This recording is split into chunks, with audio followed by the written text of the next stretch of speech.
Hey guys, I'm Anna, and today I'm going to show you how to fix Jobulator mobile app not working. So first of all, you need to make sure you're running the latest version of the app. Open up App Store on your device, and then tap on this search icon in the bottom right corner. Then search for the Jobulator mobile app, and if you see this update button right next to the app name, simply tap on it to make sure you're running the latest version of the app. But if you still encounter this issue, then you need to clear App Cache.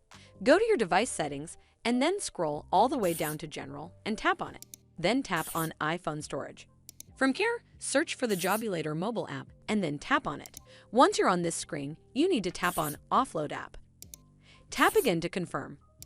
It'll take a bit for processing, and then a Reinstall button will show up. Simply tap on it to reinstall the app. This should fix the issue, but if it doesn't, then you need to completely reinstall the app. Follow the on-screen instructions to navigate all the way to the app page. Once you're on this screen, tap on Delete App to uninstall the app from your device. Once uninstalled, you need to open up App Store and then search for the Jobulator mobile app right over here in the search bar, and then click on this Get button to install it back on your device. Hopefully this will fix the issue, and if it did, then make sure you give this video a super thanks by clicking on this heart icon to help support the channel, and don't forget to hit that subscribe button. We'll see you in the next one.